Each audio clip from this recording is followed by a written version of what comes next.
The fluorescent lights buzzed softly overhead, a harsh contrast to the pounding of Evelyn's heart. Contractions tore through her in jagged waves, leaving her gasping, clutching Marcus' hand as though letting go would mean disappearing. 36 hours.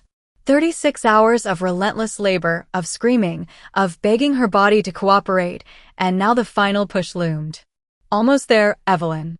You're doing amazing, Dr. Winters said, sweat beading her brow as she positioned herself between Evelyn's legs. The nurse's fingers were firm on Evelyn's arm, a lifeline she clung to. Marcus leaned close, whispering, "One more, Evie. You've got this." His face was pale, drawn, but his eyes shone with a love she had always believed in. And then chaos.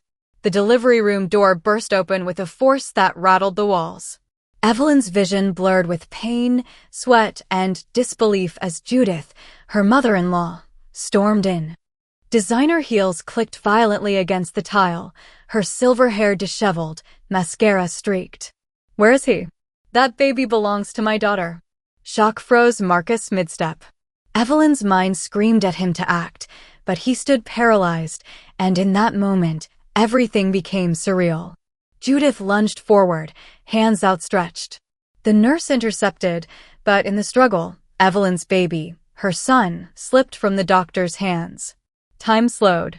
The newborn hit the padded table with a soft thud, motionless. "No, no," Evelyn's voice was raw, shattering. Panic exploded as Dr. Winters called a code blue. Nurses swarmed, rushing to revive the infant. Marcus finally reacted, pulling his mother back, but his eyes were full of confusion, and Evelyn's heart fractured further. When she awoke in recovery, fluorescent lights stabbed at her skull, her body a cage of pain. "Where's my son?" she croaked. The nurse hesitated, then whispered, "He's alive," but relief collided with fear. Behind the glass, Ethan lay swaddled in tubes, tiny chest rising and falling mechanically. Evelyn's trembling fingers reached through the incubator to stroke his cheek. "Ethan, my boy." The world outside that glass dissolved into shadows. Betrayal, fear, confusion, they swirled together. Marcus' face appeared beside her, etched with guilt and despair. "He's stable. We're doing everything we can," he said. Evelyn's mind raced. Judith's words from the delivery room echoed, "You used my son's frozen sperm. He's Lisa's child." Impossible. And yet, fear gnawed at her. Something dark had taken root, and she could already feel the first tendrils reaching for her life and her son. Evelyn's first steps out of the recovery room felt like walking through fire. Each step toward the hospital elevator sent waves of postpartum pain coursing through her. She had to know. She had to confront the truth. A rideshare drove her silently to the Chin estate, the city lights reflecting off its glassy facade like a lighthouse warning intruders. Evelyn's fists clenched with rage and exhaustion. Every memory, every whispered secret, every moment Marcus had seemed distant. Now it all made sense. Or at least, pieces of a puzzle she was terrified to see fully formed.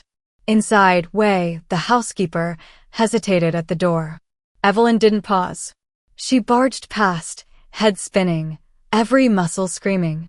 The study door loomed ahead. Voices. Judith's smooth, commanding tone, Marcus' hesitant one, and a calm, unfamiliar voice Lisa. Evelyn's entrance was like a storm breaking. Marcus sprang up. "You shouldn't be here." "Neither should you," Evelyn shot back, voice icy. "Not with my baby still fighting for his life."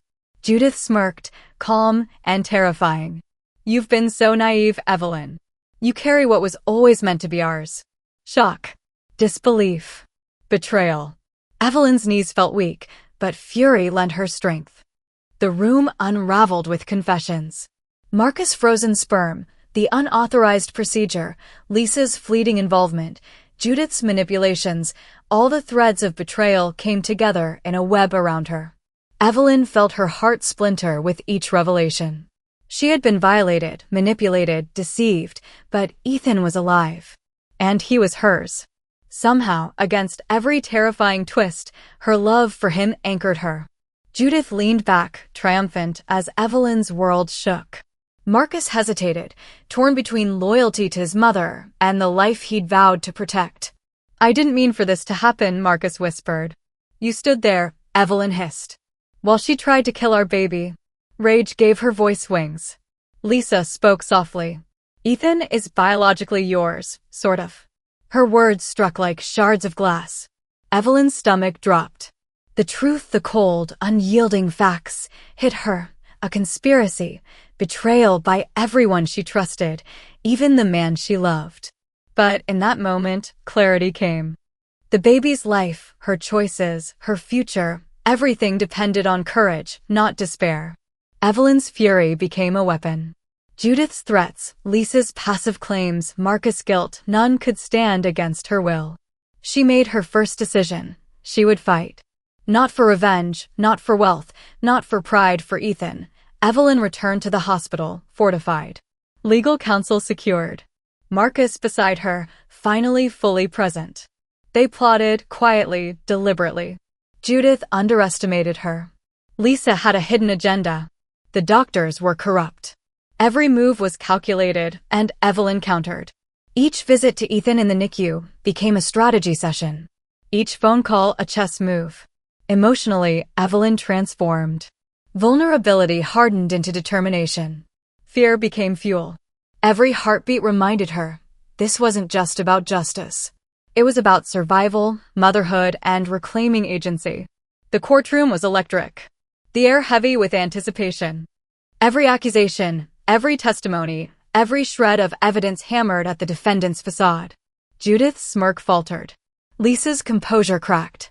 Dr. Reynolds cowered. Evelyn presented facts, emotions intertwined with reason, leaving the jury no choice. Verdict: guilty. 12 years in prison. Justice for Ethan. Closure for Evelyn. Tears streamed down her face, but they were cathartic, freeing. Years later, Evelyn watched Ethan play in the sunlight, vibrant, alive, thriving. Marcus and she had rebuilt a fractured trust, co-parenting with caution and care. Evelyn felt scars, yes, but strength too. Trauma had shaped her, but it had not defined her. She was his mother. She was alive. She was free. The past would always whisper, but the future was hers, and for Ethan, that was enough.